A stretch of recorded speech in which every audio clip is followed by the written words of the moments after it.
ഇവർ പൊരുതാൻ ഒരുങ്ങിയാൽ ഒരു ഗുസ്തിക്കാരൻ്റെ മുഖഭാവമാണ് ഇവർക്ക്.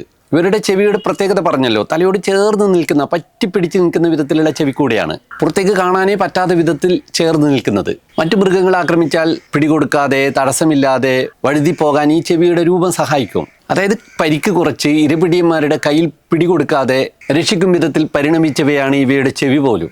കുഞ്ഞു ശരീരമാണെങ്കിലും മൊത്തം മസിലാണെന്ന് പറയാം. തലയോടും ഒറ്റക്കുള്ള കരുത്തായിട്ടുള്ള അസ്ഥിയോട് കൂടിയുള്ളതാണ്. സൂച്ചറുകൾ, നമ്മുടെയൊക്കെ തലയോടിൻ്റെ പല ഖണ്ഡങ്ങളെ കൂട്ടിച്ചേർക്കുന്ന ഭാഗമുണ്ടല്ലോ, അതിരുഭാഗങ്ങൾ, അത് ഇവക്ക് കാര്യമായിട്ടില്ല. അതായത് തലക്ക് കാര്യമായിട്ടുള്ള ഒരു അടി കിട്ടിയാലും തകരില്ല, ഉള്ളിൽ പ്രശ്നമുണ്ടാവില്ല. ആഫ്രിക്കൻ ആനയൊക്കെ ബോൾ തട്ടും പോലെ ഇവയെ കാലുകൊണ്ട് തട്ടിയാലും കൂളായി തിരിച്ചു വരുന്നത് അതുകൊണ്ടാണ്. വേദന അറിയാനുള്ള കഴിവും ഇവർക്ക് വളരെ കുറവാണ്. മുറിവ് പറ്റിയാലും ചതഞ്ഞാലും ഇവർക്ക് ഒന്നും തോന്നാത്തത് അതുകൊണ്ടാണ്.